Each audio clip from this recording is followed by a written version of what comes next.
옛날, 아주 먼 옛날에 산과 강이 병풍처럼 둘러싸고 있어 마치 세상과는 동떨어진 듯한 깊은 산골 마을이 하나 있었습니다. 그 마을은 예로부터 글 읽는 소리가 끊이지 않고 선비들의 가끈이 단정하기로 소문난 곳이었습니다. 마을 어귀에는 나라에서 내려준 연려문이 붉은 칠을 한 채 위풍당당하게 서 있었는데 이는 마을 사람들에게는 더할 나위 없는 자랑이었으나 그곳에 사는 여인들에게는 보이지 않는 서슬퍼런 족쇄와도 같았습니다. 사계절 내내 엄격한 법도와 예절이 공기처럼 무겁게 내려앉아 있어 아이들의 웃음소리조차 담장을 넘지 못하고 잦아드는 그런 마을이었습니다. 바람조차 숨을 죽이고 지나가는 듯한 고요함 속에 기와지붕들은 검은 등을 맞대고 묵묵히 세월을 견디고 있었습니다. 겨울이 막 시작되려는 무렵이라 마을의 공기는 차갑게 식어 있었고 아침이면 기와 지붕 위로 하얗게 서리가 내려앉아 햇살에 반짝였습니다. 마을 안쪽 깊숙한 곳, 높은 담장에 둘러싸인 큰 기와집 안채에는 젊은 과부 민씨가 살고 있었습니다. 그녀는 남편을 잃은 지 불과 반년이 채 되지 않아 아직도 하얀 소복을 입고 지냈습니다. 민씨의 얼굴은 슬픔으로 인해 창백했고 몸은 가을바람에 흔들리는 갈대처럼 야위어 있었습니다. 그녀는 낮에는 문밖 출입을 삼가고 방 안에 틀어박혀 바느질을 하거나 경전을 읽으며 시간을 보냈는데 그것이 과부된 도리라고 배웠기 때문이었습니다. 방 안에는 향을 피운 냄새가 은은하게 배어 있었지만 그 향기조차 그녀의 깊은 수심을 가려주지는 못했습니다. 어느 날 밤, 민 씨는 호롱불 아래 앉아 바느질을 하다가 문득 일손을 놓고 자신의 아랫배를 조심스럽게 쓰다듬었습니다. 그녀의 손길은 조심스러웠고 눈빛에는 두려움과 경이로움이 동시에 서려 있었습니다. 남편이 갑작스러운 병으로 세상을 떠나기 직전 두 사람 사이에 맺어진 생명이 뱃속에서 자라고 있었기 때문입니다. 보통의 가정이라면 대를 이을 귀한 자손이 생겼다며 기뻐하고 온 집안이 축제 분위기가 되었을 일이었으나 민 씨에게는 이것이 목숨을 걸어야 할 만큼 무거운 비밀이었습니다.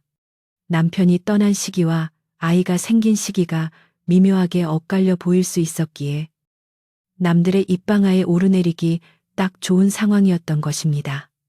그녀는 뱃속의 아이가 꿈틀거리는 것을 느낄 때마다 가슴이 철렁 내려앉곤 했습니다. 민 씨의 남편은 본래 몸이 약했지만 마음만은 따뜻한 사람이었고 아내를 끔찍이 아끼던 선비였습니다. 그가 세상을 떠나던 날 그는 민 씨의 손을 꼭 잡고 미안하다는 말만 남긴 채 눈을 감았습니다. 민 씨는 남편을 따라가고 싶은 마음이 굴뚝 같았으나 남편이 남기고 간 이 작은 생명을 지켜야 한다는 일념 하나로 모진 목숨을 부지하고 있었습니다. 하지만 마을의 법도는 너무나도 가혹하여 과부가 아이를 가진다는 것은 그 자체로 의심의 대상이 되기에 충분했습니다. 사람들은 진실을 알려고 하기보다는 눈에 보이는 현상만을 가지고 수군대기를 좋아했고 특히나 명예를 목숨보다 중시하는 이 마을의 어르신들은 가문의 먹칠을 용납하지 않을 분들이었습니다. 밤바람이 문풍지를 덜컹거릴 때마다 민 씨는 소스라치게 놀라며 방문 쪽을 바라보았습니다. 마치 누군가가 문을 박차고 들어와 그녀의 부풀어 오른 배를 가리키며 호통을 칠 것만 같은 공포에 시달렸기 때문입니다. 그녀는 뱃속의 아이에게 미안한 마음이 들어 눈물을 흘리며 속삭였습니다. 아가야, 너는 너의 아버지의 핏줄이 분명한데 이 어미가 못나서 너를 축복 속에서 맞이하지 못하는구나. 민 씨의 눈물이 떨어져 하얀 소복 위로 얼룩을 남겼습니다. 그녀는 이 사실을 언제까지 숨길 수 있을지 알 수 없었지만 할 수만 있다면 아이가 세상에 나올 때까지, 아니 아이가 사람 구실을 할 수 있을 때까지 아무도 모르는 곳으로 숨어버리고 싶은 심정이었습니다. 민 씨는 낮에도 헐렁한 옷을 겹쳐 입어 불러오는 배를 감추려 애썼습니다. 다행히 겨울이라 두꺼운 속옷을 입는 것이 자연스러웠기에 사람들의 눈을 피하기가 한결 수월했습니다. 그녀는 허리띠를 조금 더 위로 묶고 치마폭을 넓게 하여 몸의 굴곡을 가렸습니다. 하지만 입덧이 문제였습니다. 밥 짓는 냄새만 맡아도 속이 울렁거리고 헛구역질이 올라올 때면 그녀는 체기가 있다거나 몸살이 났다는 핑계를 대며 자리에 눕곤 했습니다. 행랑어멈이 걱정스러운 얼굴로 미음을 쑤어 올 때마다 민 씨는 죄를 짓는 기분으로 그 미음을 억지로 삼켜야 했습니다. 뱃속의 아이가 배가 고프다고 보채는 것 같아 굶을 수도 없었기 때문입니다. 마을에는 눈이 내리기 시작했습니다. 하얀 눈이 온 세상을 덮어버리면 더러운 것들도 모두 가려질 것 같았지만 사람들의 의심 많은 눈초리는 눈보다 더 차갑게 빛났습니다. 민 씨는 가끔 마당에 나가 눈을 밟으며 생각에 잠겼습니다. 이 눈이 녹고 봄이 오면 그때는 자신의 배가 남산만 해질 터인데 그때는 어찌해야 할까? 걱정은 꼬리에 꼬리를 물고 이어졌고 차가운 겨울바람이 옷깃을 파고들어도 그녀는 추위를 느끼지 못할 만큼 마음이 얼어붙어 있었습니다. 그녀가 서 있는 마당 한 구석에는 앙상한 감나무 한 그루가 서 있었는데 까치밥으로 남겨둔 홍시 하나가 위태롭게 매달려 있는 모습이 마치 자신의 처지처럼 느껴져 한참을 바라보곤 했습니다. 민 씨의 집은 마을에서도 꽤 큰 기와집이었기에 식솔들이 많았습니다. 그 중에서도 가장 경계해야 할 사람은 바로 시숙이었습니다. 시숙은 동생이 죽은 후 호시탐탐 이 집의 재산과 권리를 노리고 있었습니다. 그는 겉으로는 점잖은 척하며 재수씨인 민 씨를 위로하는 척했으나 그 눈빛에는 탐욕과 의심이 가득 차 있었습니다. 시숙은 가끔 안채 근처를 서성거리며 민 씨의 동태를 살피곤 했는데 민 씨는 그럴 때마다 숨이 턱 막히는 것 같았습니다. 시숙이 만약 민 씨의 임신 사실을 알게 된다면 그는 그것을 빌미로 민 씨를 내쫓고 집안을 차지하려 들 것이 불을 보듯 뻔했기 때문입니다. 어느 날 오후 행랑어멈이 안채로 들어와 조심스럽게 말을 건넸습니다. 아씨, 요즘 안색이 많이 안 좋으십니다. 어디 편찮으신 곳이라도 있으신지요? 의원을 불러올까요? 민 씨는 황급히 고개를 저으며 말했습니다. 아니다. 그저 날이 차서 그런 것이니 걱정 말게. 그냥 좀 쉬면 나을 것이다. 행랑어멈은 미심쩍은 눈초리로 민 씨를 바라보았지만 더 이상 묻지 않고 물러갔습니다. 민 씨는 행랑어멈이 나간 뒤 방문을 걸어 잠그고 가슴을 쓸어내렸습니다. 집안에서 가장 오래 일한 행랑어멈조차 눈치를 채기 시작했다면 다른 사람들의 눈을 속이는 것도 시간 문제라는 생각이 들었습니다. 불안감은 점점 커져만 갔습니다. 민 씨는 밤이 되면 돌아가신 남편의 위패가 모셔진 사당을 바라보며 기도를 올렸습니다. 여보, 제발 저와 우리 아이를 지켜주세요.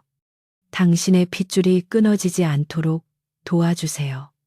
하지만 차가운 위패는 아무런 대답이 없었고 사당 안의 공기는 서늘하기만 했습니다. 그녀는 가끔 남편이 꿈에 나타나 자신을 안아주는 상상을 하곤 했지만 현실은 냉혹했습니다.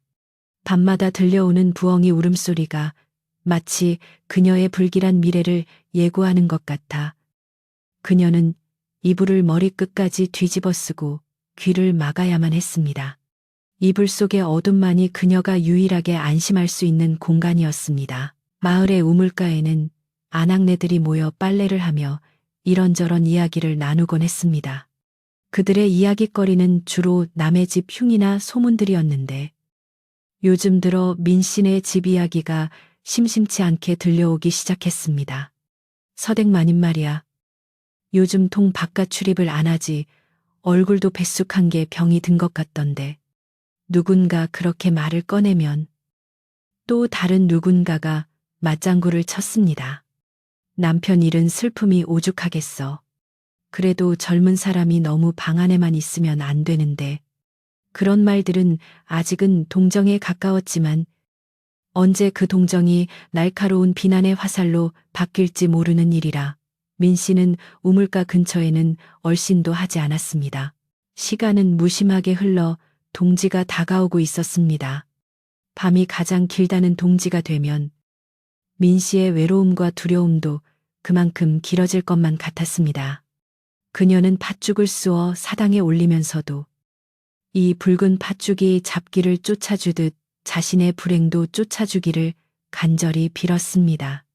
부엌에서 일하는 참모들이 팥죽을 쑤며 도란도란 나누는 이야기 소리가 들려왔지만 민 씨는 그 평범한 일상에 끼어들 수 없는 이방인처럼 느껴졌습니다. 그녀는 자신이 이 집의 주인이지만 동시에 이 집에서 가장 약하고 위태로운 존재라는 사실을 뼈저리게 느끼고 있었습니다. 배는 하루가 다르게 불러오고 있었고 이제는 소못으로 가리는 것에도 한계가 오고 있었습니다. 민 씨는 거울 앞에 앉아 자신의 모습을 비추어 보았습니다. 거울 속의 여인은 낯설어 보였습니다. 탄 눈과 헝클어진 머리, 그리고 불안에 떨고 있는 입술.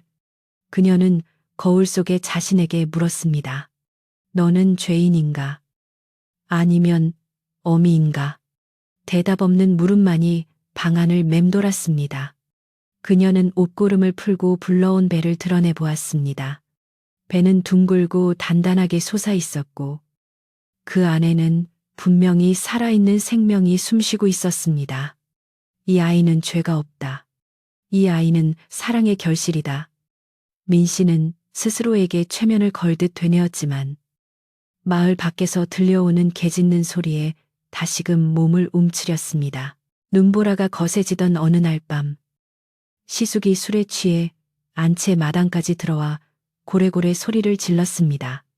재수 씨 안에 있는 거 다 아오 나와서 술상 좀 봐오시오. 형님도 안 계신데 우리끼리 술 한잔 하는 게 뭐 어떻소. 민 씨는 공포에 질려 방구석에 웅크리고 앉았습니다.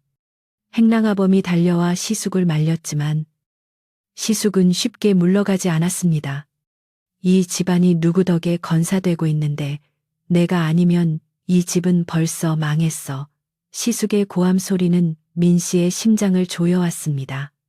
그는 술김에 본심을 드러내고 있었고 그 본심은 민 씨를 집어삼키려는 검은 늑대의 입처럼 벌어져 있었습니다. 그날 밤 소동이 있은 후 민 씨는 더욱더 방문을 굳게 걸어 잠갔습니다. 행랑어머니 식사를 문 앞에 두고 가며 한숨을 쉬는 소리가 들렸습니다.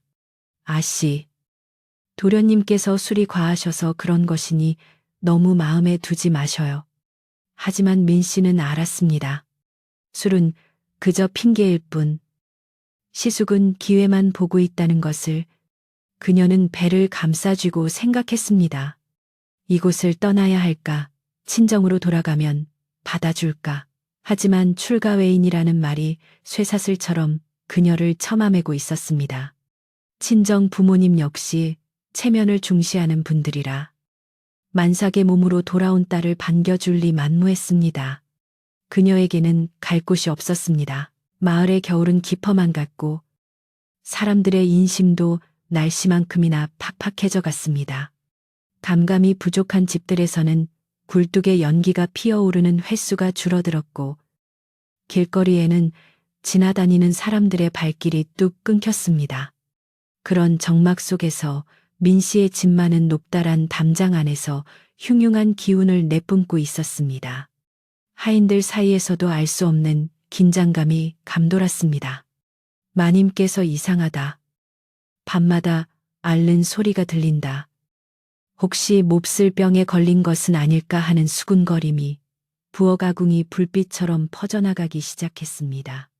불은 없었지만 연기는 피어오르고 있었고 그 연기는 곧 마을 전체를 뒤덮을 기세였습니다. 민 씨는 밤새 한숨도 자지 못하고 뜬 눈으로 밤을 지새우는 날이 많아졌습니다. 새벽 닭이 울 때쯤이면 잠깐 선잠이 들었는데 꿈속에서는 항상 쫓기는 신세였습니다. 늑대 무리가 쫓아오기도 하고 마을 사람들이 횃불을 들고 쫓아오기도 했습니다. 그녀는 아이를 안고 필사적으로 달렸지만 발이 땅에 붙어 떨어지지 않아 비명을 지르며 깨어나곤 했습니다. 식은땀으로 젖은 옷이 차갑게 식어 몸을 떨게 만들었습니다. 그녀는 깨어나서야 안도의 한숨을 쉬었지만 현실이 꿈보다 더 무섭다는 것을 깨닫고는 다시 절망에 빠졌습니다. 새벽의 푸르스름한 빛이 창호지에 스며들 때 그녀의 얼굴은 시체처럼 하얗게 질려 있었습니다. 어느 날 민 씨는 장독대에 나가 몰래 숨을 골랐습니다. 장독대 뒤편은 사람들의 눈에 잘 띄지 않는 곳이라 그녀가 유일하게 숨을 쉴 수 있는 공간이었습니다. 차가운 장독을 어루만지며 그녀는 하늘을 올려다 보았습니다. 회색빛 하늘은 금방이라도 눈을 쏟아낼 듯 무거워 보였습니다.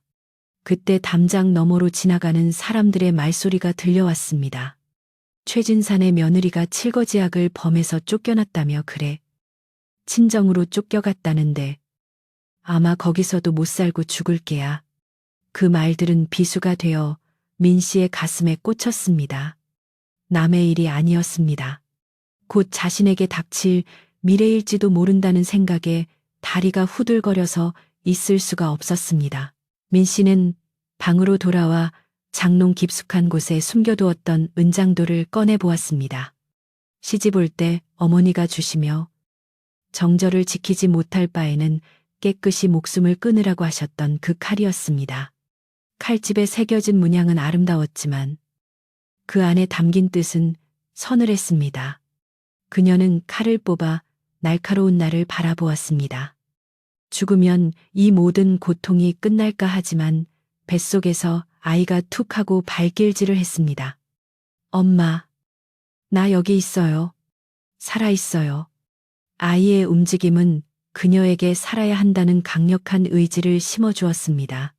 그녀는 황급히 칼을 집어넣고 장롱문을 닫았습니다. 그래, 죽을 각오로 살자. 내 아이를 지키기 위해서라면 무슨 짓이라도 하자. 그러나 결심만으로는 현실의 벽을 넘을 수 없었습니다.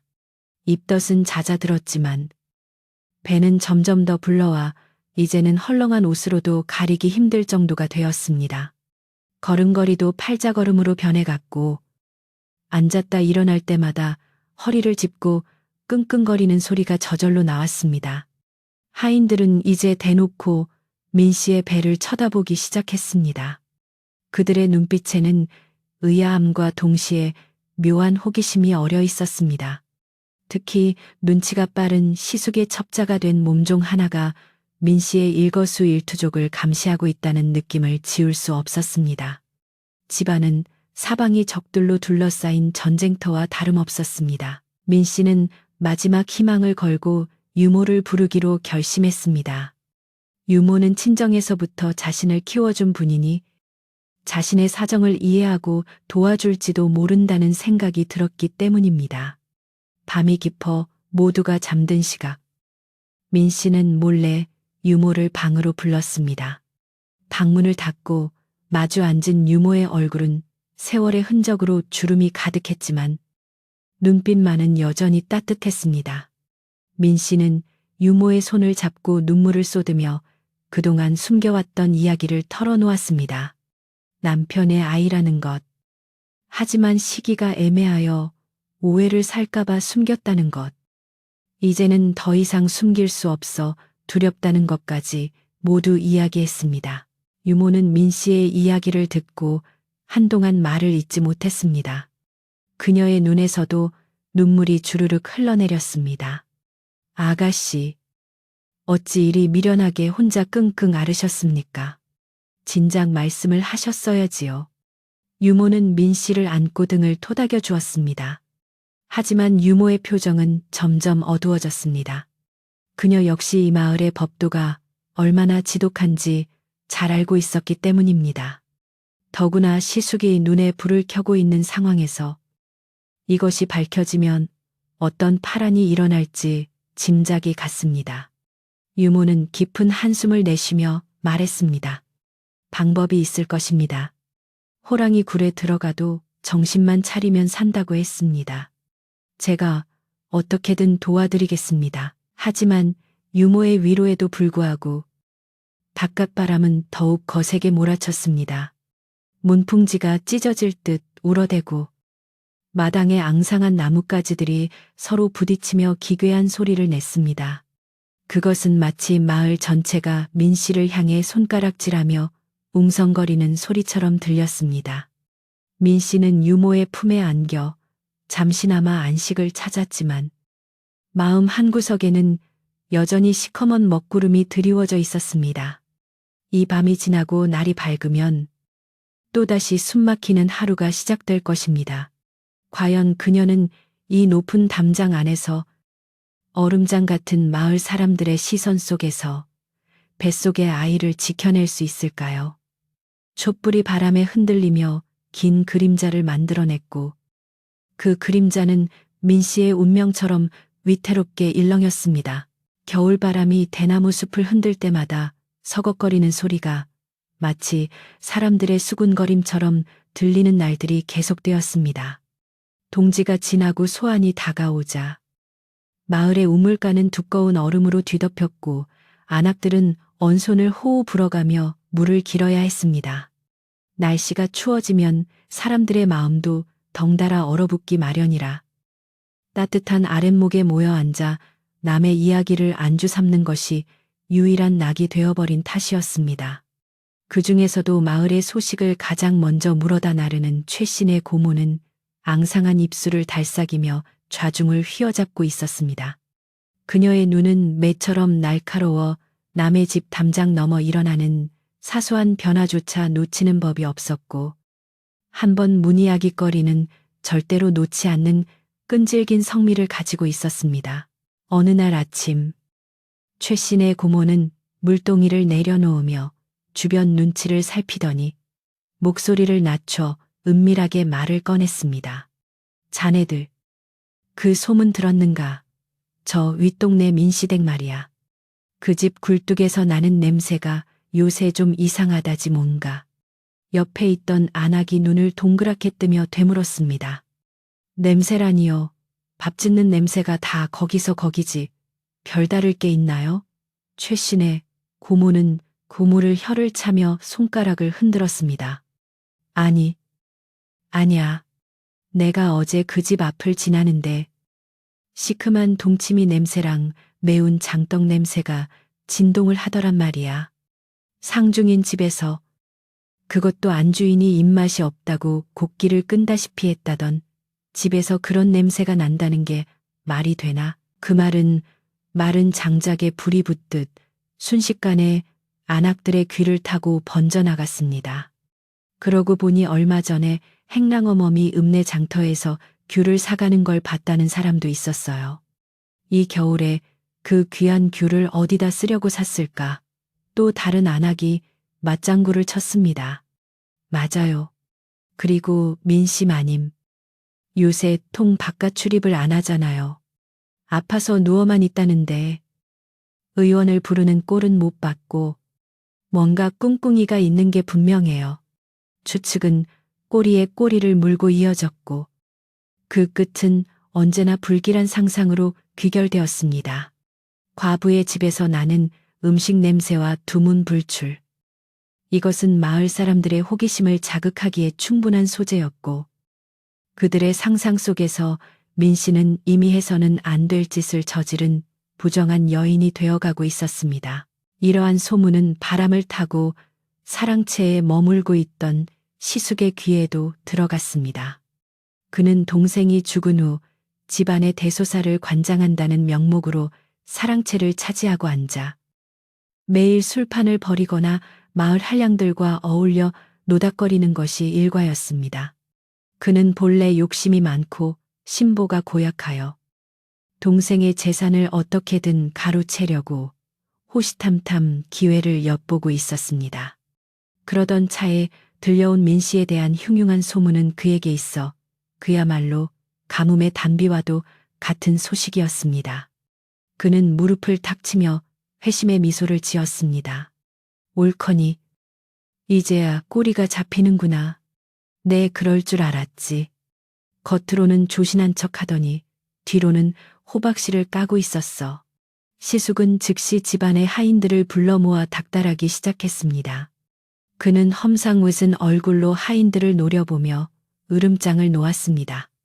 내 이놈들 안채에서 무슨 일이 벌어지고 있는지 바른대로 고하지 못할까. 마님이 요즘 뭘 드시는지, 밤에 누가 드나드는지 낱낱이 말해라. 만약 거짓을 고하거나 숨기는 것이 있다면 내 가만두지 않겠다. 하인들은 두려움에 떨며 서로의 얼굴만 쳐다볼 뿐 섣불리 입을 열지 못했습니다. 민 씨가 평소 하인들에게 덕을 많이 베풀었기에 그들은 짐작 가는 바가 있어도 감히 주인을 팔아넘길 수 없었던 것입니다. 하지만 시숙은 그 중에서 가장 어리숙하고 겁이 많은 어린 종 하나를 따로 불러내어 금전으로 회유하고 협박했습니다. 어린 종은 시숙의 강압에 못 이겨 결국 입을 열고 말았습니다. 저 마님께서 밤마다 헛구역질을 하십니다. 그리고 배가 좀 나오신 것 같기도 하고요. 옷을 겹겹이 입으셔서 잘은 모르겠지만 걸음걸이가 예전 같지 않으십니다. 그 말을 들은 시숙의 눈이 번들거렸습니다. 그의 추측이 확신으로 바뀌는 순간이었습니다. 그는 킬킬거리며 웃음을 터뜨렸습니다. 하하하, 하늘이 나를 돕는구나. 감히 과부가 아이를 배다니. 이건 칠거지악 중에서도 으뜸가는 죄악이다. 내 이 기회에 아주 뿌리를 뽑아버리리라. 그는 당장이라도 안채로 쳐들어가고 싶은 마음을 억누르며 더 확실한 증거를 잡기 위해 때를 기다리기로 했습니다. 한편 안채의 민 씨는 바깥의 이러한 분위기를 감지하지 못한 채 홀로 고통과 싸우고 있었습니다. 배는 하루가 다르게 불러와 이제는 복대로도 감추기 힘들 지경에 이르렀습니다. 복대를 너무 꽉 조이면 아이가 답답해하는 듯 거세게 발길질을 했고 느슨하게 하면 온 위로 태가 드러나니 이러지도 저러지도 못하는 상황이었습니다. 그녀는 거울 앞에 서서 자신의 모습을 비춰보며 하염없이 눈물을 흘렸습니다. 아가야, 미안하다. 이 못난 어미 때문에 네가 숨도 제대로 못 쉬는구나. 조금만 참아라. 조금만 더 버티면. 그녀의 목소리는 떨렸고 창백한 얼굴에는 수심이 가득했습니다. 입덧은 잦아들었지만 대신 참을 수 없는 식욕이 그녀를 괴롭혔습니다. 한겨울에 신김치가 먹고 싶어 미칠 것 같았고 때로는 단 곶감이 생각나 밤잠을 설치기도 했습니다. 행랑어멈이 몰래 구해다 준 음식들을 허겁지겁 먹으면서도 그녀는 혹시나 냄새가 새나갈까봐 방문을 꽁꽁 걸어 잠가야 했습니다. 먹고 나면 밀려오는 죄책감과 두려움에 그녀는 가슴을 치며 후회했습니다. 내가 미쳤지. 이깟 식욕 하나 참지 못해서 이를 그르치면 어쩌나. 하지만 뱃속의 아이는 끈질기게 생존을 주장하며 어미에게 영양분을 요구하고 있었습니다. 그것은 생명의 본능이었고 민 씨는 그 본능 앞에서 한없이 나약한 인간일 뿐이었습니다. 어느 날 밤 민 씨는 참을 수 없는 답답함에 못 이겨 방문을 살짝 열고 마루로 나갔습니다. 차가운 밤 공기가 폐부 깊숙이 들어오자 막혔던 속이 조금 뚫리는 듯 했습니다. 달빛이 교교하게 비치는 마당은 고요했고 나뭇가지 그림자가 기괴한 춤을 추고 있었습니다. 그녀는 기둥에 기대어 달을 바라보며 남편을 생각했습니다.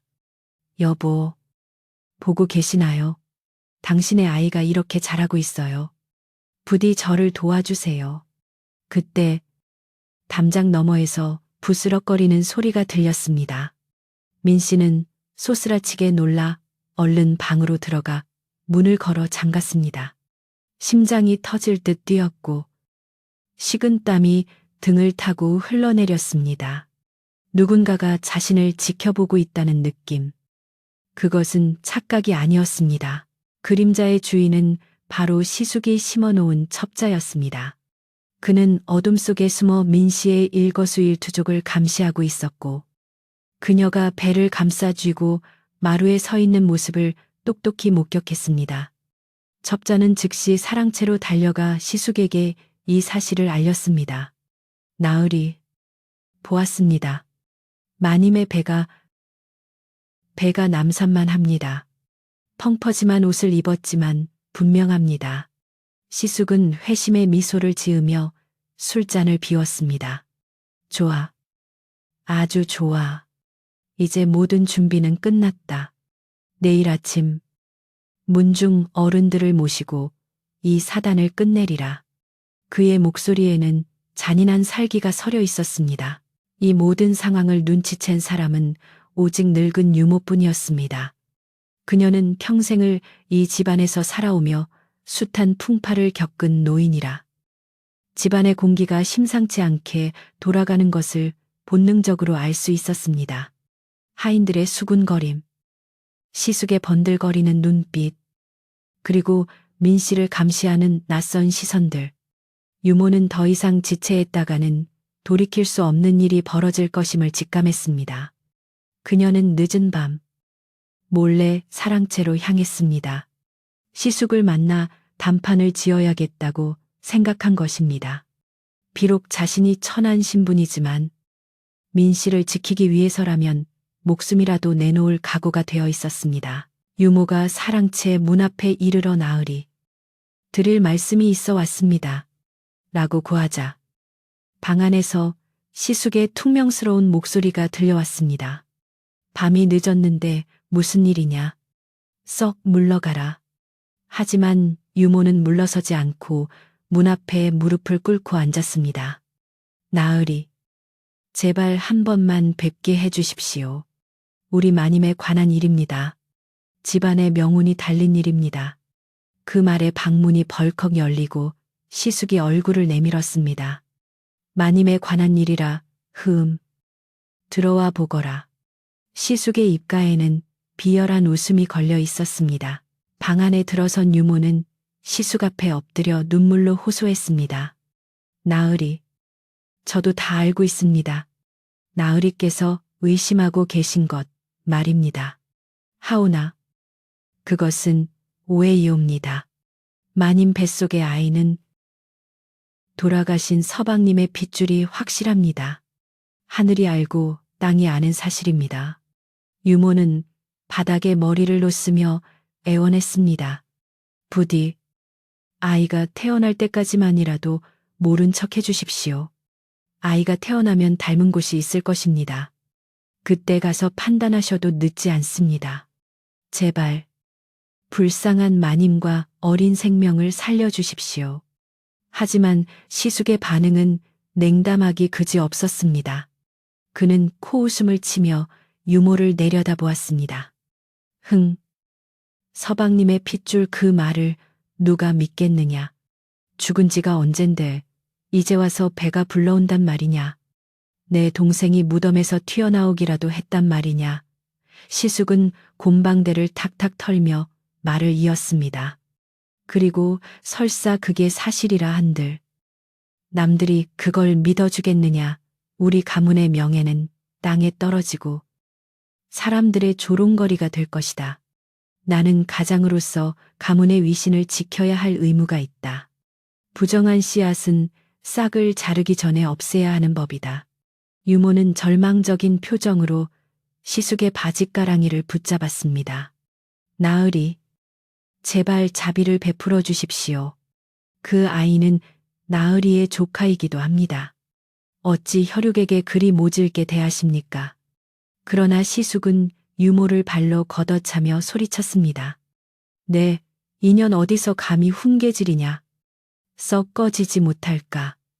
내일 날이 밝는 대로 문중 회의를 소집할 것이다.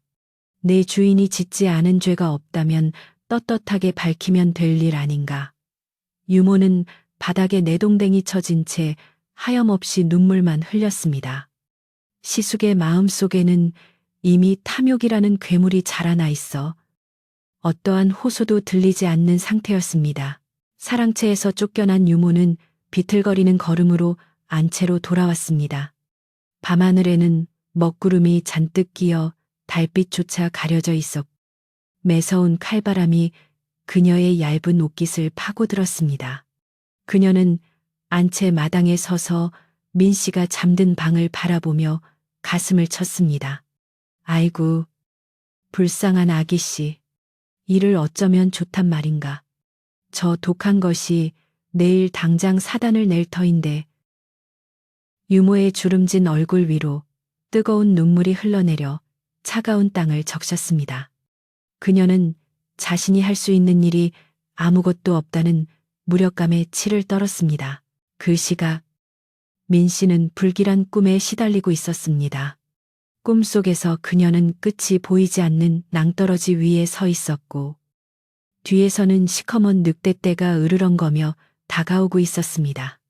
그녀는 뱃속의 아이를 감싸 안으며 뒷걸음질 쳤지만 발밑에 흙이 무너져 내리며 몸이 허공으로 떨어졌습니다. 안돼 비명을 지르며 깨어난 민 씨는 땀으로 흠뻑 젖어 있었습니다. 방 안은 쥐 죽은 듯 고요했지만 그 고요함이 오히려 폭풍전야의 정막처럼 느껴져 더욱 공포스러웠습니다. 그녀는 떨리는 손으로 물 한 모금을 마셨지만 타들어가는 목마름은 가시지 않았습니다. 다음 날 아침 마을에는 심상치 않은 기운이 감돌았습니다. 이른 아침부터 시숙의 하인들이 마을 어귀를 돌아다니며 문중 어른들에게 전가를 돌리고 있었습니다. 오늘 오시에 긴급한 문중 회의가 열리오니 촌장님과 어르신들께서는 사랑채로 모여주십시오. 그 소식은 순식간에 마을 전체로 퍼져나갔고 사람들은 드디어 올 것이 왔다는 듯 수군거리며 민신의 집 쪽을 힐끔거렸습니다. 담장 너머로 보이는 기와 지붕은 여전히 고요해 보였지만 그 안에서는 곧 터질 듯한 긴장감이 팽팽하게 당겨지고 있었습니다. 민 씨는 아침상을 받고도 수저를 들지 못했습니다. 행랑어멈이 가져온 밥상은 평소와 다름없었지만 그 위에 올려진 반찬들이 마치 마지막 제사 음식처럼 느껴졌기 때문입니다. 유모가 부은 눈으로 들어와 민 씨의 손을 잡았습니다. 아씨, 마음을 단단히 먹으셔야 합니다. 오늘 시숙 어른께서 문중 어른들을 부르셨답니다. 그 말을 듣는 순간 민 씨의 눈앞이 캄캄해졌습니다. 올 것이 왔구나. 피할 수 없는 운명의 파도가 눈앞까지 밀려온 것이었습니다. 그녀는 배를 움켜쥐며 입술을 깨물었습니다. 유모, 나는 죄를 짓지 않았어. 이 아이는 유모는 민 씨를 끌어안고 함께 울었습니다. 알지요. 압니다요. 하오나 세상 인심이 어디 그렇습니까? 저들은 진실을 보려 하지 않을 것입니다. 두 여인의 통곡 소리가 방 안을 가득 채웠지만 밖에서는 이미 하인들이 마당에 멍석을 깔고 회의 준비를 하느라 분주했습니다. 멍석. 그것은 죄인을 다스릴 때 쓰는 물건이었습니다. 하얀 멍석이 마당 한가운데 깔리는 모습을 창틈으로 지켜보던 민 씨는 온몸에 피가 빠져나가는 듯한 현기증을 느꼈습니다. 이제 그녀는 저 멍석 위에 앉아 수많은 사람들의 멸시와 조롱을 견뎌내야만 했습니다. 시간은 야속하게도 빠르게 흘러오시가 되었습니다. 갓을 쓰고 도포를 입은 문중 어른들이 하나둘씩 사랑채로 모여들었습니다. 그들은 엄숙한 표정으로 헛기침을 하며 자리에 앉았고 시숙은 그들 상석에 앉아 비장한 표정으로 입을 열었습니다. 존경하는 어르신들, 제가 오늘 이 자리에 여러분을 모신 것은 우리 가문의 수치스러운 일을 바로잡고자 함입니다. 그의 목소리는 쩌렁쩌렁 울려 퍼졌고 안채에 있던 민 씨의 귀에도 똑똑히 들려왔습니다. 그것은 재판의 시작을 알리는 신호탄이었고 민 씨에게는 사형 선고나 다름없는 소리였습니다.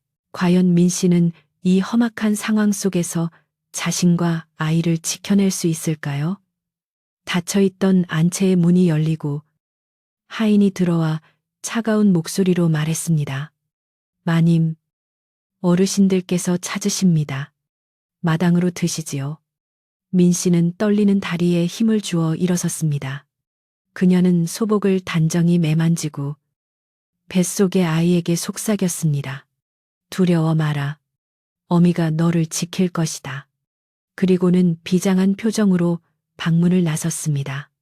눈 덮인 마당 위로 그녀의 하얀 버선발이 내딛는 순간 차가운 바람이 그녀의 얼굴을 때리며 앞으로 닥칠 가혹한 운명을 예고했습니다. 마당에는 하얀 멍석이 차갑게 깔려 있었고 그 위로 불어오는 바람은 살을 애는 듯 매서웠습니다. 사랑채 마루에는 문중의 어른들이 근엄한 표정으로 줄지어 앉아 있었고 그들의 시선은 마치 죄인을 심판하는 저승사자의 눈빛처럼 서늘하게 멍석을 향하고 있었습니다. 하늘조차 무심한 듯 잿빛 구름이 잔뜩 드리워져 있었고 가끔 까마귀 울음소리만이 정적을 깨뜨리며 불길함을 더했습니다. 민 씨는 하인의 안내를 받아 마당으로 들어서며 떨리는 다리를 애써 진정시키려 노력했습니다. 그녀가 입은 하얀 소복은 눈 덮인 마당과 구분이 되지 않을 정도로 창백해 보였지만 그녀가 품고 있는 생명만은 붉은 심장 소리를 내며 뛰고 있었습니다. 그녀는 멍석 위에 천천히 무릎을 꿇고 앉아 차가운 땅의 기운이 온몸으로 퍼져나가는 것을 느꼈습니다. 마루 한가운데 앉은 시숙이 헛기침을 하며 먼저 입을 열었습니다. 재수 씨, 오늘 이 자리가 어떤 자리인지 짐작은 하실 거요.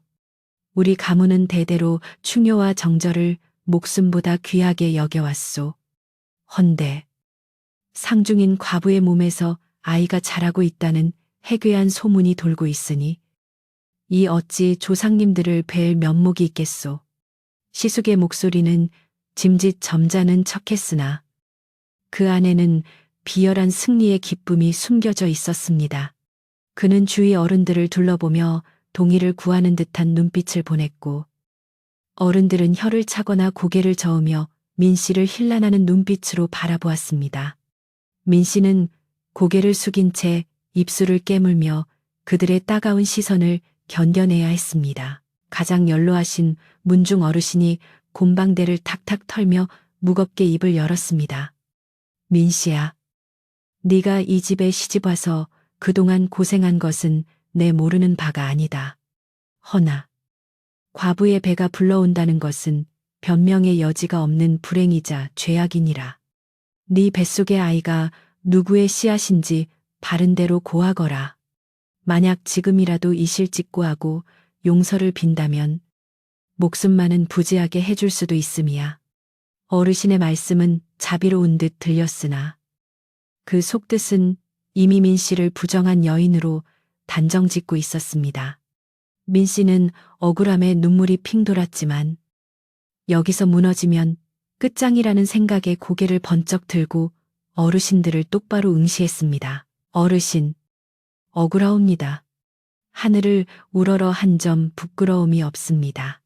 제 뱃속의 아이는 돌아가신 서방님의 핏줄이 분명하옵니다. 민 씨의 목소리는 떨렸지만 또렷하게 마당에 울려 퍼졌습니다. 서방님께서 돌아가시기 전 병세가 위중하실 때 저희 부부는 마지막 정을 나누었습니다. 그리고 서방님께서는 떠나시며 제게 귀한 선물을 남기셨으니 그것이 바로 이 아이입니다. 달수가 조금 늦어 보이는 것은 제가 못나고 몸이 허약하여 아이가 더디게 자랐기 때문이오니 부디 통촉하여 주시옵소서. 민 씨는 바닥에 이마를 덧으며 피를 토하듯 절규했습니다. 그녀의 호소는 절절하여 듣는 이의 가슴을 울릴 법도 했으나 이미 마음을 닫아버린 어른들에게는 들리지 않았습니다. 시숙이 자리를 박차고 일어나며 고함을 질렀습니다. 듣기 싫소, 어디서 감히 거짓으로 어르신들을 능멸하려 드는가. 내 동생이 죽은 지가 언젠데 이제 와서 그런 핑계를 대는가. 의원들도 고개를 젓는 일을 네가 무슨 수로 증명한단 말이냐. 시숙은 품에서 미리 준비해둔 장부를 꺼내 던졌습니다. 이것을 보시오. 이 여자가 읍내 장터에서 귤이며 고기며 사다 나른 기록이오. 상중에 식음을 전폐해도 모자랄 판에 탐욕스럽게 먹을 것을 탐한 것만 봐도 그 행실이 어떠한지 알 수 있지 않소. 그것은 억지 주장이었으나 이미 민 씨를 내치기로 작정한 사람들에게는 훌륭한 명분이 되었습니다. 마당 구석에서 이 광경을 지켜보던 유모가 더 이상 참지 못하고 뛰쳐나왔습니다. 아이고, 나으리들 천벌을 받을 소리입니다. 우리 아기 씨는 죄가 없습니다. 제가 증인입니다. 밤마다 서방님 위패를 붙들고 우시던 분입니다.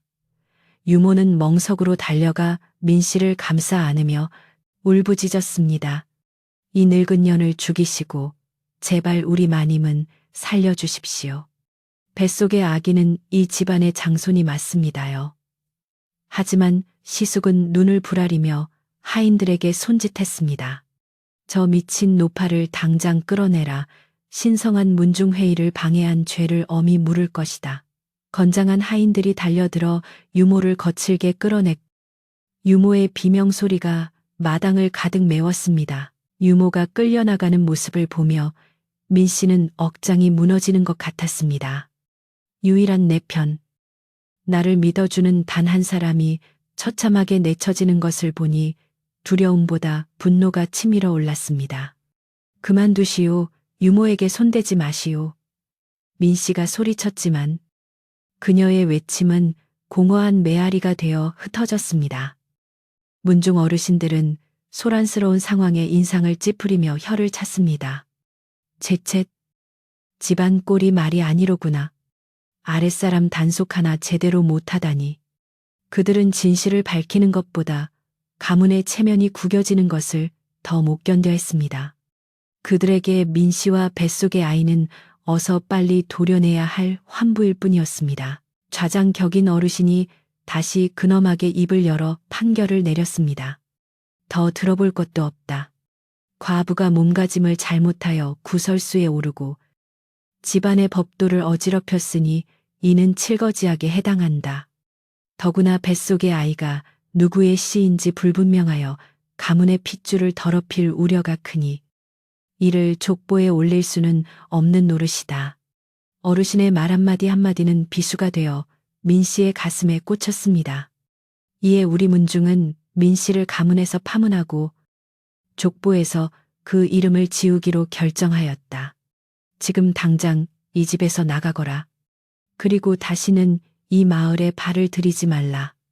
그것은 사형 선고나 다름없었습니다. 족보에서 이름이 지워진다는 것은 양반 사회에서 산송장이 된다는 뜻이었습니다. 더구나 이 엄동설안의 만삭의 몸으로 쫓겨난다는 것은 나가서 죽으라는 말과 같았습니다. 민 씨는 믿을 수 없다는 듯 멍한 눈으로 어르신들을 바라보았습니다. 어르신, 제발 다시 한 번만 생각해 주십시오. 저는 죽어도 상관없으나 이 아이는 서방님의 핏줄입니다. 아이가 태어날 때까지만이라도 제발 헛간이라도 좋으니 머물게 해 주십시오. 민 씨는 멍석 위에서 무릎으로 기어가며 애원했습니다. 눈물이 볼을 타고 흘러내려 치맛자락을 적셨습니다. 그러나 시숙은 단호하게 고개를 저었습니다. 안 될 말이오. 부정한 기운을 집안에 남겨둘 수는 없소. 당장 내보내시오. 시숙의 말이 떨어지기가 무섭게 하인들이 민 씨의 양팔을 붙잡아 일으켜 세웠습니다. 민 씨는 버티려 했으나 건장한 하인들의 힘을 당해낼 재간이 없었습니다. 그녀는 짐승처럼 끌려가면서도 시숙을 노려보며 소리쳤습니다. 아주버님, 천벌을 받으실 겁니다. 동생의 핏줄을 내치고 어찌 두 다리 뻗고 주무시려 하십니까? 언젠가 진실이 밝혀지는 날 피눈물을 흘리게 될 것입니다. 그녀의 저주는 서슬퍼렇게 마당을 맴돌았고 시숙은 순간 등골이 오싹해짐을 느꼈지만 애써 외면했습니다. 민 씨는 자신의 방에 들러 옷가지 하나 챙길 시간도 허락받지 못했습니다. 신발도 제대로 신지 못한 채 얇은 소복 차림으로 대문 밖으로 내동댕이 쳐졌습니다. 하인들 중 몇몇은 평소 마님의 은덕을 입었던 터라 눈시울을 붉히며 안타까워했지만 시숙의 서슬퍼런 감시 아래 감히 도울 엄두를 내지 못했습니다. 그들은 고개를 숙인 채 민 씨의 진보다리 하나를 담장 밖으로 휙 던져주었는데 그것이 그들이 베풀 수 있는 마지막 잡이었습니다. 보따리 안에는 낡은 무명천과 소못 한 벌, 그리고 먹다 남은 주먹밥 몇 덩이가 들어있을 뿐이었습니다. 육중한 대문이 삐그덕 소리를 내며 닫히기 시작했습니다. 닫히는 문틈 사이로 보이는 집안 풍경은 민 씨에게 너무나 익숙하고 그리운 것이었으나 이제는 다시는 돌아갈 수 없는 금지된 구역이 되었습니다. 쾅하는 둔탁한 소리와 함께 대문이 굳게 닫혔고 굵은 빗장이 걸리는 소리가 들려왔습니다. 민 씨는 닫힌 대문을 멍하니 바라보며 그 자리에 주저앉았습니다. 세상 천지 의지할 곳 하나 없이 홀로 남겨진 기분. 그것은 뼛속까지 시린 외로움이었습니다. 담장 너머에서는 아무런 소리도 들리지 않았습니다. 마치 그녀가 그곳에 살았다는 사실조차 지워버린 듯한 철저한 침묵이었습니다. 바람은 더욱 거세져 눈발을 휘날리며 민 씨의 뺨을 때렸습니다. 그녀는 덜덜 떨리는 손으로 흩어진 짐 보따리를 주워 들었습니다. 그리고 속옷을 꺼내 겹쳐 입으며 배를 감쌌습니다. 미안하다. 아가야, 정말 미안하다. 그녀의 입술은 파랗게 질려 있었고 눈물은 흐르자마자 얼어붙어 얼굴을 따갑게 만들었습니다. 마을 사람들 중 누구도 나와보는 이가 없었습니다. 모두가 문을 걸어 잠그고 숨죽여 이 사태를 관망하고 있었던 것입니다. 인심 좋은 시골 마을이라던 이곳은 이제 민 씨에게 있어 지옥보다 더 차가운 곳이 되어버렸습니다. 민 씨는 힘겹게 몸을 일으켜 마을 어귀를 향해 걸음을 옮겼습니다. 발이 푹푹 빠지는 눈길을 걸으며 그녀는 몇 번이나 넘어질 뻔했습니다. 뒤를 돌아보니 마을의 굴뚝마다 저녁 짓는 연기가 평화롭게 피어오르고 있었습니다. 저 따뜻한 아랫목, 구수한 된장찌개 냄새, 가족들의 웃음소리, 그 모든 것이 불과 어제까지만 해도 그녀의 것이었으나 이제는 영원히 닿을 수 없는 꿈이 되어버렸습니다. 그녀는 자신이 버려졌다는 사실을 뼈저리게 실감하며 입술을 꽉 깨물어 흐르는 눈물을 삼켰습니다. 살아야 한다. 어떻게든 살아서 이 아이를 낳아야 한다. 그것만이 자신을 버린 저들에게 복수하는 길이다. 마을을 벗어나자 인적 드문 산길이 나타났습니다. 해는 서산으로 넘어가고 있었고 사방은 빠르게 어둠에 잠기기 시작했습니다. 늑대 울음소리가 멀리서 들려와 공포감을 조성했습니다. 민 씨는 어디로 가야 할지 막막했습니다. 친정으로 가기에는 너무 멀고 험한 길이었고 간다고 해도 받아줄 리 만무했습니다. 그녀의 머릿속에 문득 떠오른 곳은 마을 사람들이 귀신 나오는 집이라며 꺼리던 산 중턱에 버려진 귀틀집이었습니다. 낡고 허름하여 비바람만 겨우 피할 수 있는 곳이었지만 지금 그녀에게는 그곳이 유일한 피난처였습니다. 눈보라가 점점 심해져 한치 앞을 분간하기 어려웠습니다. 민 씨는 배를 움켜쥐고 눈보라를 헤치며 한 걸음 한 걸음 산을 올랐습니다. 집시는 이미 젖어 발가락 감각이 없어진 지 오래였고 만삭의 몸은 천근만근 무거웠습니다. 하지만 멈추면 죽는다는 생각에 그녀는 정신을 놓지 않으려 안간힘을 썼습니다. 조금만 더 가면 돼. 그녀는 주문을 외우듯 중얼거리며 산비탈을 기어 올랐습니다.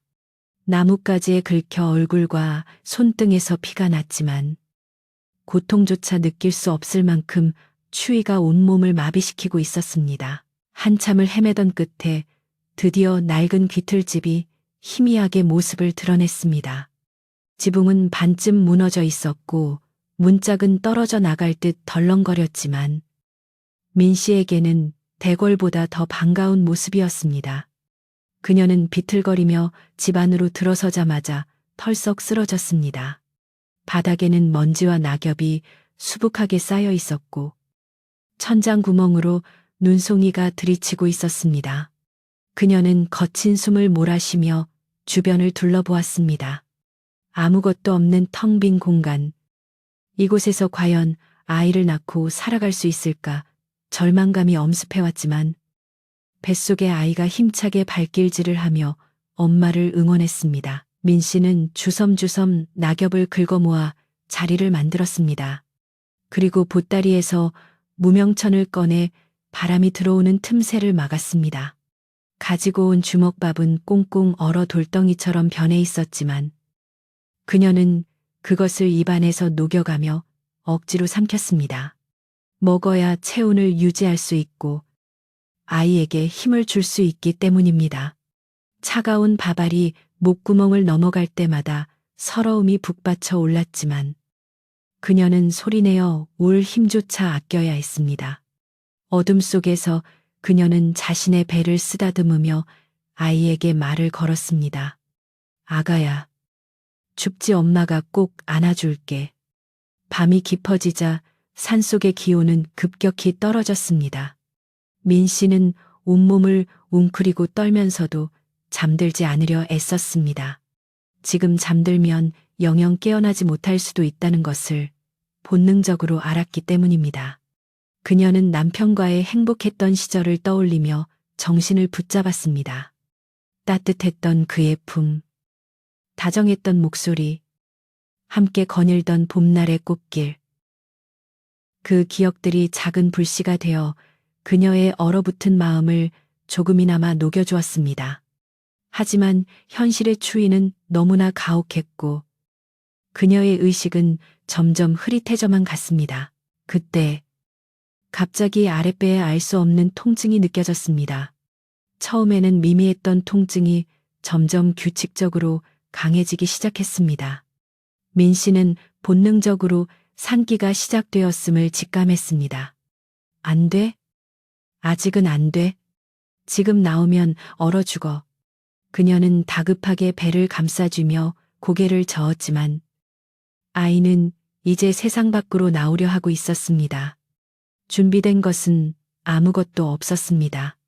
따뜻한 물도, 깨끗한 천도, 도와줄 사람도 없었습니다.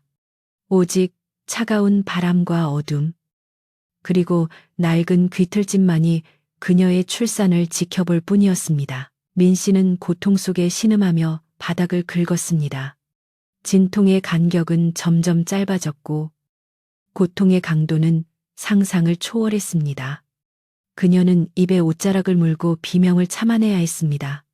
밖으로 소리가 새나가면 짐승들이 몰려올까 두려웠기 때문입니다.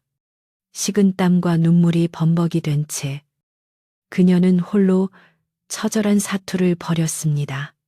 여보, 도와주세요. 제발 우리 아기를 살려주세요. 그녀의 간절한 기도가 눈몰아치는 산속으로 흩어졌습니다. 하늘이 무너지는 듯한 고통 속에서도 그녀의 마음 속에는 오직 하나, 아이를 살려야 한다는 일념만이 불타오르고 있었습니다. 밖에서는 늑대 울음소리가 더욱 가깝게 들려왔습니다. 마치 피냄새를 맡고 몰려오는 저승사자들처럼 산짐승들이 귀틀집 주변을 서성이는 소리가 들렸습니다. 민 씨는 공포에 질려 몸을 떨면서도 곁에 있던 썩은 나무 몽둥이를 손에 꽉 쥐었습니다. 내가 죽더라도 아이는 지킨다. 어미로서의 본능이 그녀를 전사로 만들고 있었습니다. 그녀는 고통에 몸부림치며 다가올 운명과 맞서 싸울 준비를 했습니다. 눈보라는 멈출 기미를 보이지 않고 산속의 밤은 깊고도 길었습니다.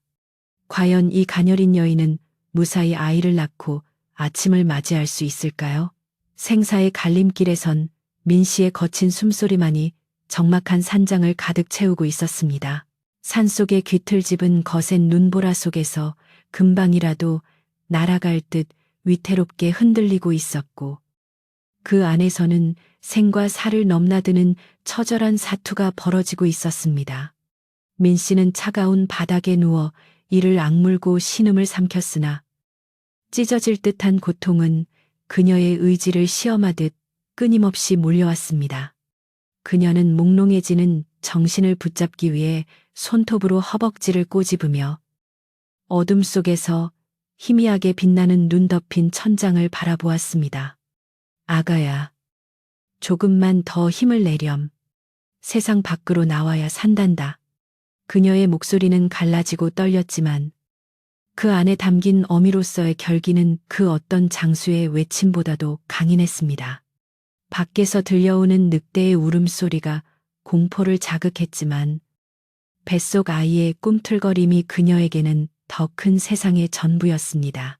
시간이 얼마나 흘렀는지 가늠할 수 없는 긴 밤.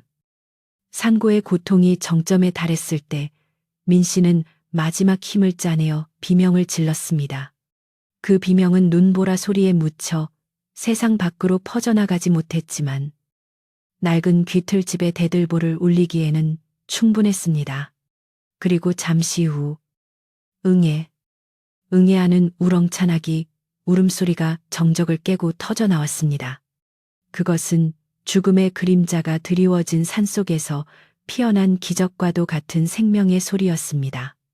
민 씨는 떨리는 손으로 핏덩이 같은 아이를 받아 품에 안았습니다. 탯줄을 끊을 가위조차 없어 자신의 이로 끊어내며 그녀는 비릿한 피냄새조차 향기롭게 느끼며 감격의 눈물을 흘렸습니다. 오, 내 아가. 장하다. 정말 장하다. 아이는 세상의 차가운 공기에 놀라 자지러지게 울어댔고 민 씨는 아이의 체온이 떨어질까봐 황급히 자신의 저고리를 벗어 아이를 감쌌습니다. 자신은 얇은 속적삼 하나만 걸친 채 살을 내는 추위에 그대로 노출되었지만 그녀에게는 아이를 살려야 한다는 생각뿐이었습니다. 그녀는 아이를 자신의 맨살에 밀착시켜 체온을 나누어 주며 덜덜 떨리는 입술로 자장가를 흥얼거렸습니다. 자장, 자장, 우리 아가. 험한 세상, 잘 도왔네. 엄마 품에서 따뜻하게 자거라. 그녀의 몸은 점점 얼음장처럼 차가워져 갔지만 아이를 안은 가슴만은 뜨거운 화로처럼 타오르고 있었습니다. 그녀는 자신의 생명을 태워 작은 불씨를 지키는 촛불과도 같았습니다. 한편 민 씨를 내쫓은 마을에는 기이한 현상들이 나타나기 시작했습니다.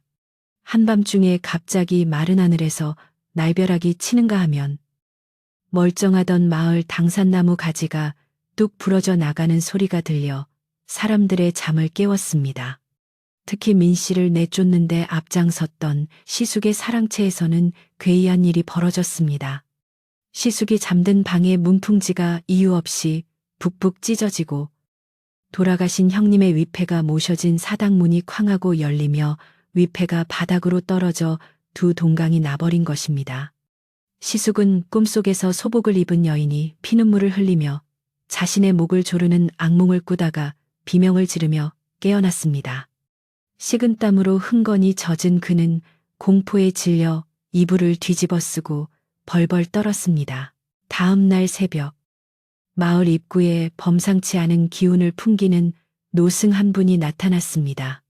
그는 낡은 장삼을 걸치고 표주박 하나를 찼을 뿐이었지만 눈빛만은 형형하여 마치 세상을 꿰뚫어 보는 듯 했습니다. 노승은 마을 어귀에 서서 지팡이로 땅을 쿵쿵 내리치며 우레와 같은 목소리로 호통을 쳤습니다. 이놈들 천벌이 두렵지 않으냐. 귀한 용이 눈 속에 떨어져 얼어 죽어가는데 뱀들이 따뜻한 아랫목을 차지하고 앉아 히히덕거리는구나. 그의 목소리는 쩌렁쩌렁 울려 마을 사람들의 귓가에 천둥처럼 꽂혔습니다. 아침을 준비하던 안악들도, 사랑채에서 곰방대를 물고 있던 노인들도 모두 깜짝 놀라 밖으로 뛰쳐나왔습니다. 마을 사람들이 웅성거리며 모여들자 노승은 시숙의 집 대문을 가리키며 더욱 거세게 꾸짖었습니다. 내 이놈 형수의 배를 갈라 핏줄을 확인해야만 직성이 풀리겠느냐. 탐욕에 눈이 멀어 하늘이 내린 핏줄을 내치고도 네가 무사할 줄 알았더냐. 지금 당장 저 산 위를 보라. 서기뢰치가 서려 있는 곳에 내 조카가 떨고 있다. 만약 오늘 해가 중천에 뜨기 전까지 그 모자를 구해오지 않는다면 이 마을은 7대에 걸쳐 씨가 마르고 재앙이 끊이지 않을 것이다. 노승의 예언은 단순한 저주가 아니라 확신에 찬 경고였기에 듣는 이들의 오금을 저리게 만들었습니다. 사람들은 그제야 자신들이 무슨 짓을 저질렀는지 깨닫고 사색이 되었습니다. 그때 민신의 집 행랑어멈과 쫓겨났던 유모가 뛰쳐나와 노승 앞에 무릎을 꿇고 통곡했습니다.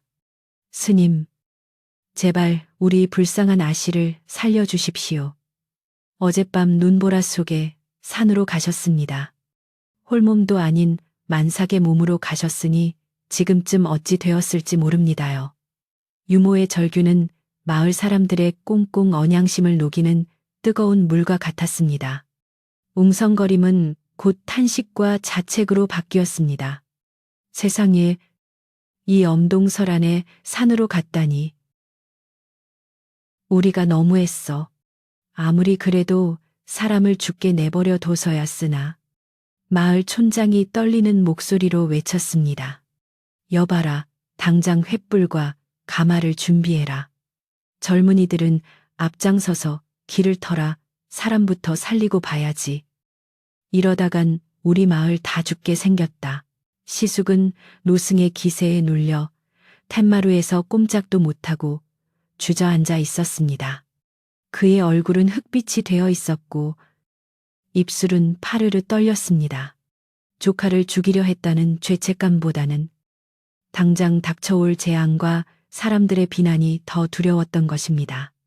촌장은 시숙에게 다가가 삿대질을 하며 소리쳤습니다. 자네도 일어나게. 자네 형수가 죽으면 자네가 살인자가 되는 걸세. 어서 가서 뽀를 씻어야지. 뭐하고 있는가. 시숙은 하인들의 부축을 받아 억지로 몸을 일으켰고 반쯤 넋이 나간 상태로 마을 사람들의 뒤를 따라 나섰습니다. 그의 탐욕스러웠던 눈빛은 사라지고 겁에 질린 폐잔병의 모습만이 남아 있었습니다. 마을 장정들이 횃불과 삽을 들고 앞장섰고 그 뒤로 유모와 행랑어멈 그리고 죄인처럼 고개를 숙인 시숙과 마을 어른들이 따랐습니다. 눈이 허리까지 쌓여 산을 오르는 길은 험난하기 그지없었습니다. 하지만 누구 하나 불평하는 사람이 없었습니다. 그들의 마음속에는 민씨에 대한 미안함과 혹시라도 늦었을까봐 하는 조바심이 가득 차 있었기 때문입니다. 노승은 지팡이를 짚고 날다람쥐처럼 가볍게 산길을 오르며 사람들을 독려했습니다. 서둘러라, 생명의 불씨가 꺼져가고 있다. 한시가 급하다. 그의 외침에 장정들은 땀을 뻘뻘 흘리며 눈길을 헤치고 나아갔습니다. 산 중턱에 이르렀을 때 유모가 갑자기 멈춰서며 귀를 기울였습니다. 저 소리 악이 울음소리 아닙니까? 모두가 숨을 죽이고 귀를 기울이자 바람소리 사이로 가냘프지만 분명한 아기 울음소리가 들려왔습니다. 살았다, 아기씨가 살아계신다. 사람들은 환호성을 지르며 울음소리가 나는 곳으로 달리기 시작했습니다. 낡은 귀틀집이 눈앞에 나타났을 때 그곳은 마치 신성한 빛에 쌓여 있는 듯 했습니다. 지붕은 뚫려 있고 벽은 무너져 내렸지만 그 안에서 들려오는 생명의 소리는 그 어떤 대궐의 음악보다도 웅장하게 사람들의 가슴을 울렸습니다. 유모와 행랑어멈이 제일 먼저 귀틀집 안으로 뛰어들어갔습니다. 그리고 그들이 목격한 광경에 모두가 할 말을 잃고 그 자리에 얼어붙었습니다. 민 씨는 구석에 웅크리고 앉아 있었는데 겉옷은 모두 벗어 아이를 감싸고 자신은 파랗게 언맨 몸으로 아이를 꼭 껴안고 있었습니다. 그녀의 속눈썹에는 하얀 성에가 끼어 있었고 입술은 보라색으로 변해 있었지만 아이를 안은 팔만은 돌처럼 단단하게 고정되어 있었습니다. 아이는 어미의 체온 덕분에 붉은 얼굴로 힘차게 울고 있었으나 민 씨는 미동도 하지 않았습니다. 아씨, 아씨, 정신 차리세요. 유모가 민 씨를 흔들며 울부짖었습니다. 뒤따라 들어온 마을 사람들은 이 처참하고도 숭고한 광경에 고개를 들 수 없었습니다. 그들은 자신들의 옹졸한 규율과 의심이 한 여인을 얼마나 비참한 지경으로 몰아넣었는지 뼈저리게 느꼈습니다. 촌장은 혀를 차며 눈물을 훔쳤고 심지어 독하디독한 시숙조차 그 모습 앞에서는 다리에 힘이 풀려 바닥에 주저앉고 말았습니다. 그는 자신의 형수가 목숨을 걸고 지킨 핏줄, 자신의 조카가 울고 있는 모습을 보며 비로소 자신이 무슨 짓을 저질렀는지 깨달았습니다. 그것은 탐욕으로는 결코 흉내낼 수 없는 위대한 모성애의 현장이었습니다. 노승이 다가와 민 씨의 맥을 짚어보더니 안도의 한숨을 내쉬었습니다. 아직 숨이 붙어 있다. 하늘이 감동하여 이 모자를 살려주신 게야. 어서 따뜻하게 하고 하산해야 한다. 그 말에 하인들이 황급히 입고 있던 두꺼운 속옷을 벗어 민 씨를 감쌌습니다. 유모는 아이를 받아들고 자신의 품속 깊이 안았습니다. 아이는 낯선 사람의 품에서도 울음을 그치지 않고 앙앙거리며 자신의 존재를 세상에 알렸습니다. 민 씨는 사람들의 온기에 희미하게 눈을 떴습니다. 흐릿한 시야 속에 유모의 얼굴이 들어오자 그녀는 아주 작은 목소리로 속삭였습니다. 우리 아가 살았나요? 네, 아씨 살았습니다. 아드님이십니다. 아주 건강한 아드님이십니다. 유모의 대답을 들은 민 씨는 그제야 안도하며 스르르 눈을 감았습니다. 하인들은 조심스럽게 민 씨를 가마에 태웠고 유모는 아이를 안고 가마 옆을 지켰습니다. 귀틀집을 떠나는 행렬은 올 때보다 훨씬 엄숙하고 경건했습니다. 눈보라는 잦아들고 구름 사이로 한 줄기 햇살이 비치기 시작했는데 그 빛이 마치 민 씨 모자의 앞길을 축복하는 듯 했습니다. 마을 사람들은 죄인을 호송하는 것이 아니라 개선장군을 모시는 심정으로 가마를 호위하며 산을 내려왔습니다. 마을 어귀에 도착하자 남은 마을 사람들이 모두 나와 그들을 맞이했습니다. 누구는 따뜻한 꿀물을 타오고 누구는 미역국을 끓일 준비를 하며 분주하게 움직였습니다. 시숙은 고개를 푹 숙인 채 감히 가마 근처에도 가지 못하고 뒤따라올 뿐이었습니다. 노승은 시숙을 불러 세워 엄하게 말했습니다.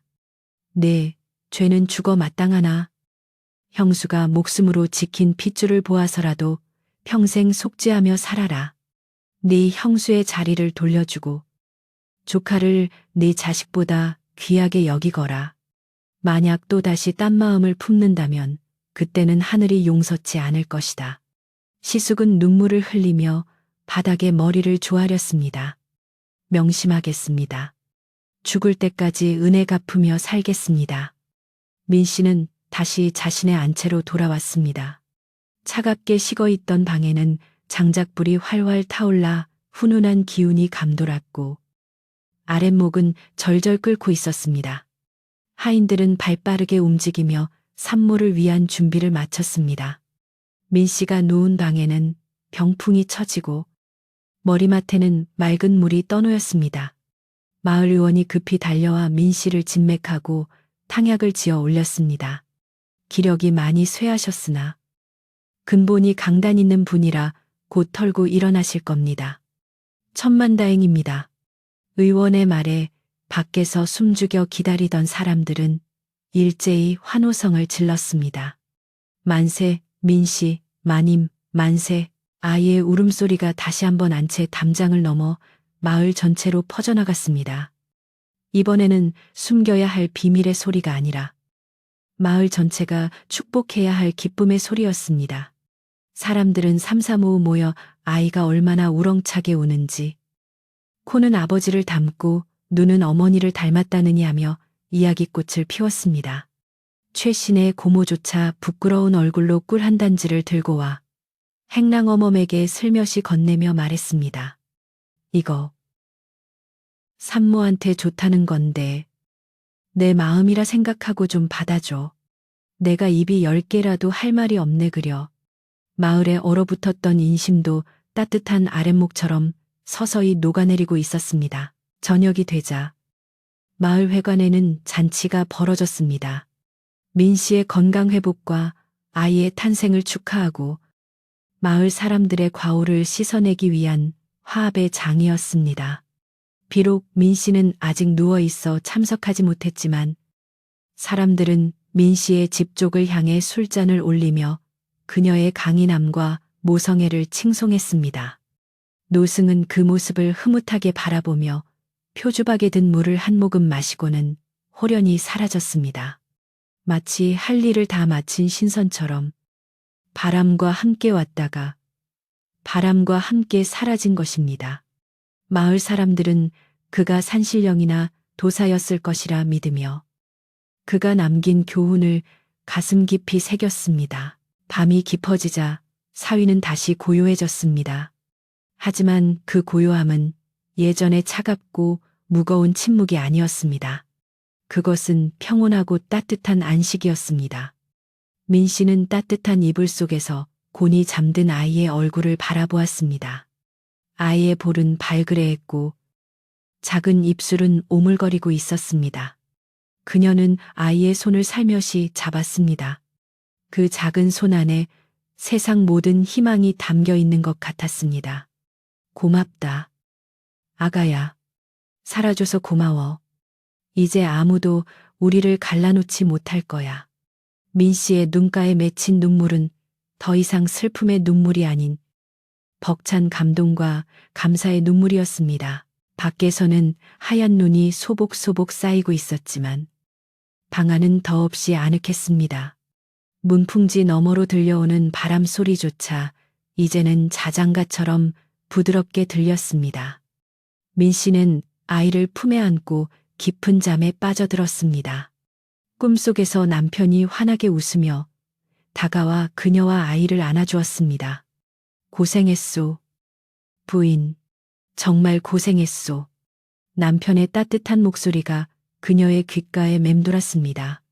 길고 길었던 겨울밤이 지나고 이제 곧 따뜻한 봄이 올 것임을 알리는 서광이 창호지에 은은하게 비치기 시작했습니다.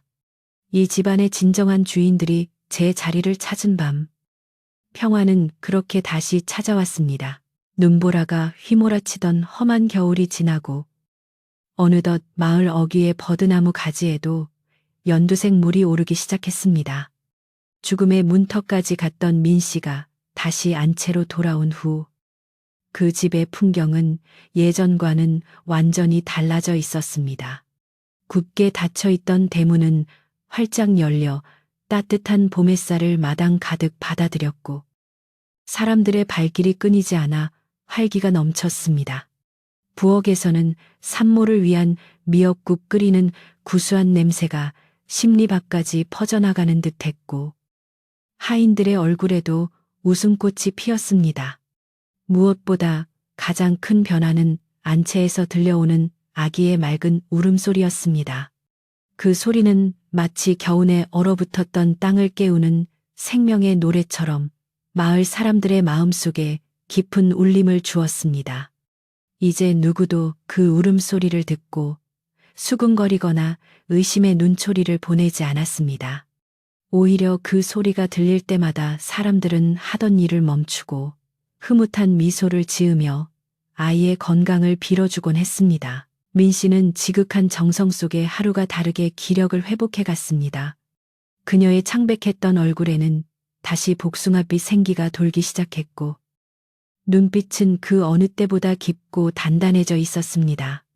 그녀는 아이에게 젖을 물릴 때마다 죽은 남편을 떠올리며 감사의 기도를 올렸습니다.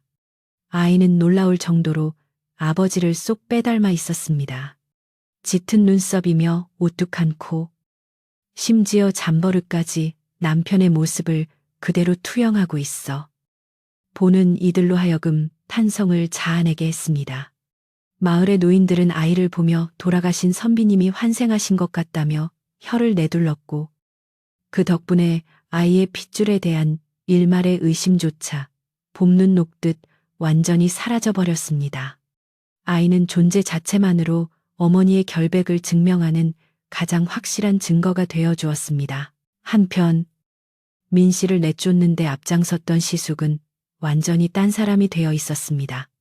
그는 예전의 거만하고 탐욕스러운 모습을 버리고 매일 아침 일찍 일어나 마당을 쓸고 택감을 해오는 등 그는 일을 도맡아 했습니다. 그는 감히 안채에 들어가지도 못하고 사랑채 마루 끝에 앉아 안쪽에서 들려오는 조카의 옹알이 소리에 귀를 기울이며 남몰래 눈물을 훔치곤 했습니다. 자신의 어리석음으로 하마터면 끊어질 뻔했던 가문의 핏줄이 저렇게 살아 숨쉬고 있다는 사실에 그는 뼈저린 죄책감과 동시에 깊은 안도감을 느꼈습니다. 그는 좋은 약재란 약재는 모두 구애와 민 씨의 방문 앞에 말없이 놓아두었고 술도 끊은 채 오로지 집안을 건사하는 일에만 매진했습니다. 그런 시숙의 모습에 하인들도 처음에는 의아해했으나 점차 그의 진심을 믿고 따르기 시작했습니다. 어느 날 오후 민 씨는 몸을 추스르고 정갈한 옷차림으로 마루에 나아갔습니다. 그리고 시숙을 안채로 불렀습니다. 시숙은 죄인처럼 고개를 푹 숙인 채 들어와 민 씨 앞에 무릎을 꿇었습니다. 재수 씨, 내 죄는 죽어 마땅하오. 입이 10개라도 할 말이 없소. 그저 나를 종처럼 부려주시오. 평생 속죄하며 살겠소. 시숙의 목소리는 떨리고 있었습니다.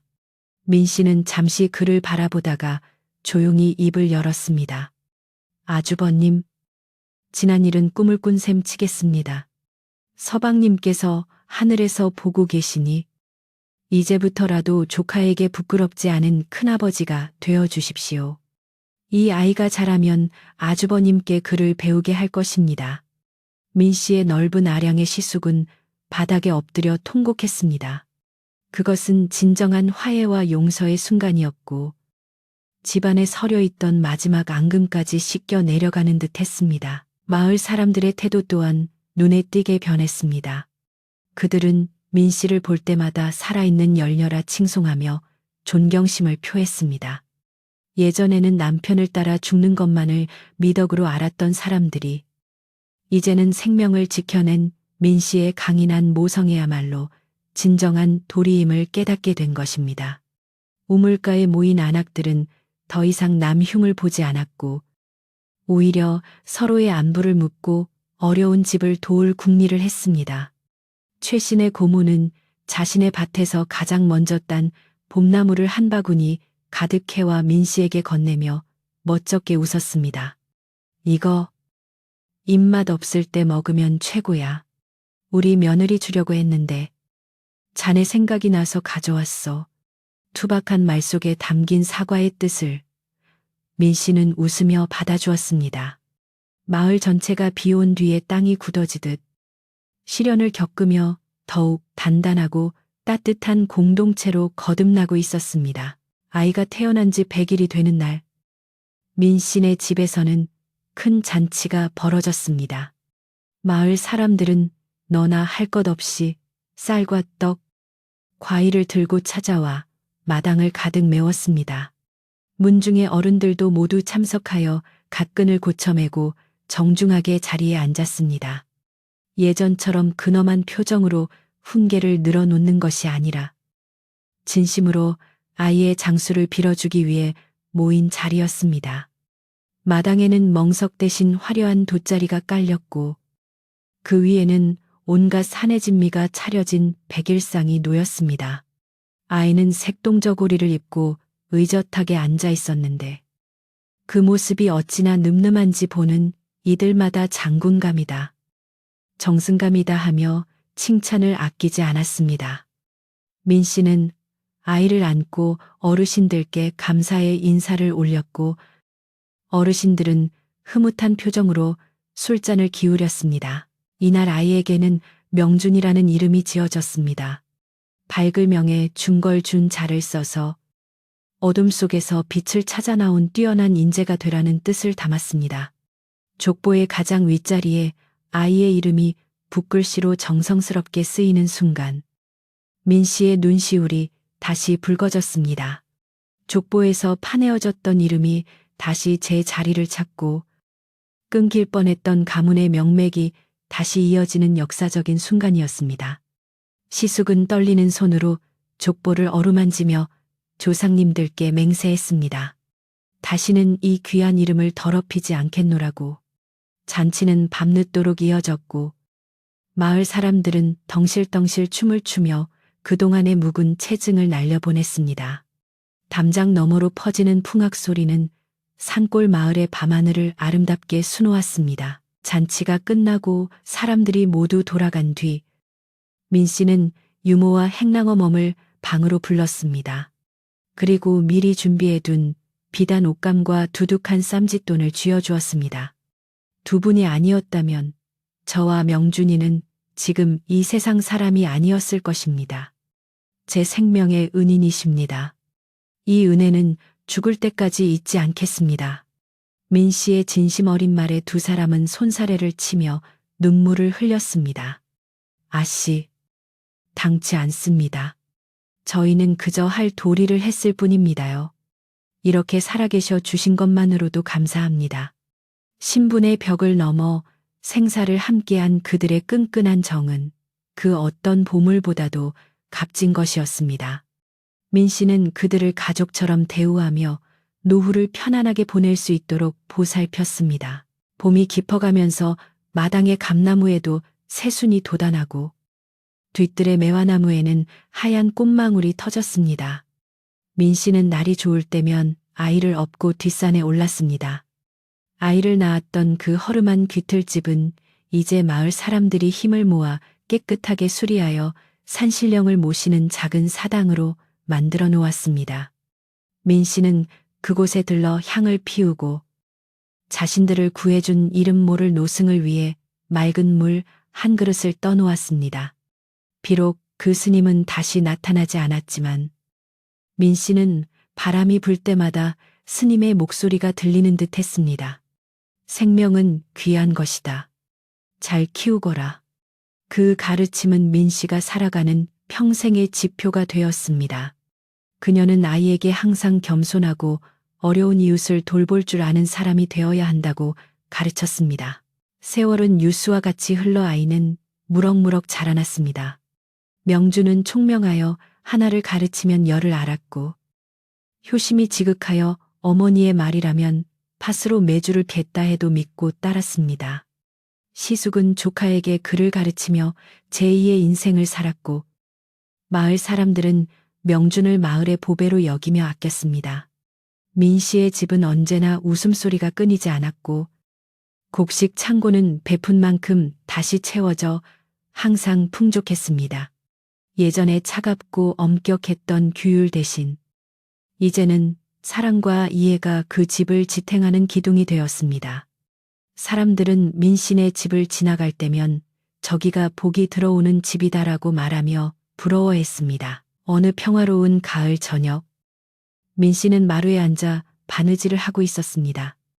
마당에서는 다 자란 명준이 시숙과 함께 장작을 패고 있었고 그 소리가 규칙적으로 울려 퍼졌습니다. 쩍 장작 패는 소리가 이렇게 듣기 좋은 음악인 줄 예전에는 미처 몰랐습니다. 부엌에서는 저녁밥 짓는 연기가 모락모락 피어올라 기와 지붕을 감싸고 돌았습니다. 붉게 물든 단풍이 담장 너머로 고개를 내밀고 귀뚜라미 울음소리가 가을밤의 정취를 더해주었습니다. 민 씨는 바느질을 멈추고 그 평화로운 풍경을 한참 동안 바라보았습니다. 지난날의 고통은 이제 아련한 추억이 되어 가슴 한구석에 묻혔고 지금은 오직 감사함만이 가득했습니다. 민 씨는 잠시 방으로 들어가 남편의 위패 앞에 정화수를 올렸습니다. 여보, 보이시나요? 우리 명준이가 저렇게 씩씩하게 자랐습니다.